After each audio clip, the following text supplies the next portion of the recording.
সাইনার্জি বর্ষের freshers day অনুষ্ঠানে মুখ্যমন্ত্রী মানিক সাহা ও স্বাস্থ্য দপ্তরের সচিব কিরণ গিত্তে, স্বাস্থ্য দপ্তরের অধিকর্তা দেবশ্রী দেববর্মা সহ অন্যান্যরা।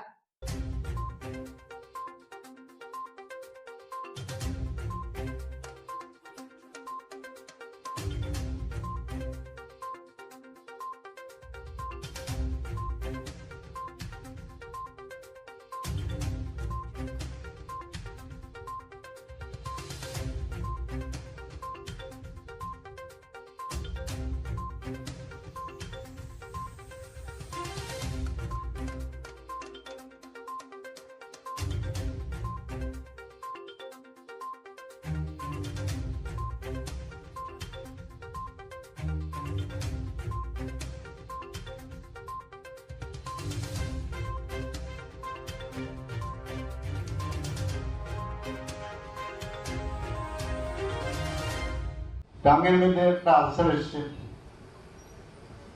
তো দেখা গেল এটা স্কোয়ামাস সেল কার্সিনোমা। তো কি করতে হবে? স্কোয়ামাস সেল কার্সিনোমা হলে তার বায়োপসি দরকার। এখন biopsy, you are dental doctor, but biopsy what you will do? তো নিজের যে ফিল্ড দেখো কত কোন জায়গায় চলে যাচ্ছে। যে বায়োপসি, এটা কি ইনসিজনাল বায়োপসি করবো না এক্সিজনাল বায়োপসি করবো?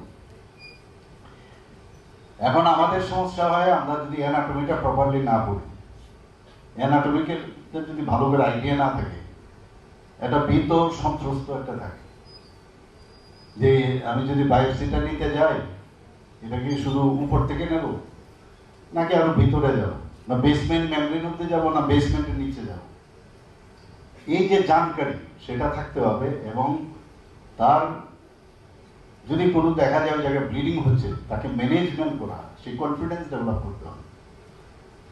ডেন্টাল তো আছে, সেগুলো আরসিটি ইউনিভার্সিটি যা যা আছে এগুলো তো করছি আমরা সব, কিন্তু আস্তে আস্তে করে পুরো ওরাল কেভিটির এই যে বিষয়গুলো আছে, যে আমার বেসমেন্টের নিচ অব্দি যাবে, ফ্রেশ যে টিস্যু আছে এবং এক্সটেনশন সেটা বেসমেন্ট অব্দি ভিতরে চলে গেছে কিনা, সেটা কিন্তু যে কারণে আমরা ওরাল প্যাথোলজিস্ট বা জেনারেল প্যাথোলজির কাছে যদি আমরা বায়োপসি টিস্যুটা পাঠাই, বলে স্ক্যান্টি লিখে দেয়, প্রথমে স্ক্যান্টি স্যাম্পল, তো ওরা প্রপারলি ডায়াগনোসিস করতে পারে।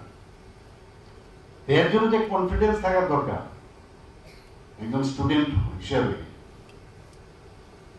যারা পিজি করছে, আমি বাদ দিচ্ছি, পিজি বা আগামী দিন হবে, কিন্তু ডেন্টাল সার্জন নিজেই কিন্তু সেটাকে রপ্ত করতে পারে। আমি একটা উদাহরণ দিচ্ছি, আমার এক জুনিয়র, বহু junior, he was a very good surgeon, maxillofacial surgeon, FDS RCS করেছিল বোম্বেতে, কিন্তু লন্ডন থেকে, কিন্তু সে কিন্তু এমডিএস করে, কিন্তু ইজ এ বিগ জায়েন্ট নাও। সে বলতো, আমি যখন ফার্স্ট ইয়ার সেকেন্ড ইয়ারে পড়তাম কলকাতায়, অনেক মানুষ থেকে অনেক কিছু শেখা। ও গিয়ে ওই বসে থাকতো নীলরতন মেডিকেল কলেজে, গিয়ে ওখানে ইমার্জেন্সির মধ্যে বসে থাকতো। কি ব্যাপার বলো, হঠাৎ করে পেশেন্ট আসছে, রোড ট্রাফিক অ্যাক্সিডেন্টের পেশেন্ট, তো ওইখানে সার্জেনরা আছে, অন্যান্য ডাক্তাররা আছেন, এমবিবিএস, তো ওদের সাথে বসে বলে, আমি একটু পেশেন্টকে ইন্ট্রাভেনাস লাইনটা আমি তৈরি করি। তো নিজে গিয়ে বলা, করবি কর। তো এই যে তার ইভেন ইন্টিউবেশন থেকে শুরু করে এভরিথিং, এই যে জানার পড়ার শেখার, তো ক্লাস মানে সেকেন্ড ইয়ারে পড়ে সেখান থেকেই তার এই অবস্থা। অ্যানাফিল্যাক্টিক শক হলো, তো সাথে সাথে ইমার্জেন্সি ড্রাগস আছে কিনা, তো সেটাকে দেওয়া, কোনটার পর কোনটা, ইমার্জেন্সি ট্রেটা দেখে নিল। আজকে is a big giant, but basic he is a dental surgeon. আমাদের কাছে নিজের, আমি একটা ইনস্টিটিউশন আমি হতে পারি ইচ্ছে করলে। আজকে যারা ফার্স্ট ইয়ারে এসছে তাদেরকে আমি বলবো যে এটা you are gifted by the God, that you got this opportunity to do this BDS course, or in future you may go for MDS. এটা সাংঘাতিক, কিন্তু ডেন্টিস্ট্রি দিয়ে একটা লোক কোথায় যেতে পারে কেউ মানে ভাবতেও পারে। কাজে নিজেকে দুর্বল মনে করলে যে আমি শুধু ডেন্টাল নিয়ে খালি কাজ করব আর সেফ জোনে থাকবো, অনেকে ওরাল সার্জারিতে আসতে চায় না ভয়ে। আমি বলে ঠিক আছে, আমি অনেক সময় with due respect to other discipline, যে না এটার মধ্যে বেশি রিস্ক কম। অনেকে আছে মেডিকেলেও যে না ওই স্কিন নিয়ে আমি করবো, স্কিন নিয়ে পড়লে এত ভয় নেই, ইমার্জেন্সি নেই, কিন্তু আসলে স্কিনও তো থাকে। চোখ নিয়ে পড়বো, ম্যাক্সিমাম চোখেও ইমার্জেন্সি আসে। তো যে যত বেশি চ্যালেঞ্জ দিয়ে লাইফে এগোবে তার তত বেশি কিন্তু লাভ হবে, এবং আলটিমেটলি মানুষ কিন্তু ওই লোক ব্যক্তিটির কাছে যায়। আমরা দেখেছি আমরা সেফ জোনে থাকতে যাই আর মিনিমাম নিয়ে শান্তি মানে মনে হয় যে এতটুকু পেয়েছি বা যথেষ্ট। একটা চেম্বার করলাম, আমার মাসে অন্ততপক্ষে এত টাকা রোজগার হয়, খুব খুশি। কিন্তু এর বাইরেও যে অনেক কিছু আছে, আমি নিজেও দেখেছি অনেক, আমাদের ত্রিপুরাতে অনেক ছেলে মেয়েরা দেখেছি অনেক বেশি কিন্তু আপডেট, এবং যেভাবে বায়োমেডিক্যালে তো স্ট্রং হচ্ছে এখন, সেটাকে প্রকিউর করে সেটাকে ব্যবহার করে। আর ওয়ার্ড অফ মাউথে অ্যাডভার্টাইজমেন্টের দরকার পড়ে না, ওয়ার্ড অফ মাউথে কিন্তু সেটা চলে আসে। আজকে ওরাল কেভিটিতে একটু আরেকটু এগোই যদি আমরা, সেখানে কি আরে প্যারোটিড গ্ল্যান্ড আছে, প্যারোটিড গ্ল্যান্ডের সমস্ত যে ডিজিজগুলো আছে থিওরিটিক্যাল না, এটাকে যদি আমি প্যারোটিড গ্ল্যান্ডও আমি অপারেশন করতে পারি, সেটা যদি আমি জানি, জানার সুবিধা থাকে, in your discipline you may not do it, কিন্তু তোমার ডিসিপ্লিনের আর কেউ করছে তো, সেই জায়গায় you may be the ambassador of that discipline. তো সেই জায়গায় যদি একটা প্যারোটিড গ্ল্যান্ডে আর এই যে ইএনটি এবং ডেন্টাল সার্জন ওভারলিপিং অনেক জায়গায় দেখা যায়। আমার নিজের কারণে ওরাল ক্যাভিটির এত সব প্রবলেম, আমি ইচ্ছে করলে ঠিক ট্রিটমেন্ট করতে পারি, কিন্তু আমরা নিজেরাই বলি ইএনটিকে দেখাবো, ওয়াই?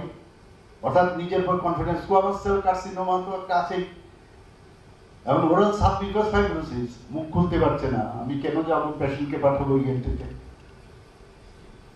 আমি কেন করবো না এটা? আমরা জানি যে এখানে ত্রিপুরায় যে স্কোয়ামার এই ওরাল সাবমিউকাস ফাইব্রোসিস প্রচুর, কারণ বসে বসে পান আর সুপারি খাই, বসে বসে খাই না।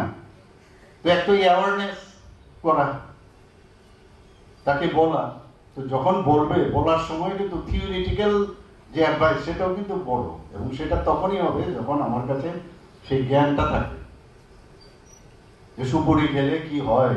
আপনি যে খাচ্ছেন এরপর আবার হাসি দেবে কিন্তু যখন বলবে পানটা কেন খান, পানটা বাইরে ফেলে আসুন, আবার ফেলতে গেলে দেখবেন ওই আপনার মানে হসপিটালের ওয়ালে ফেলবে।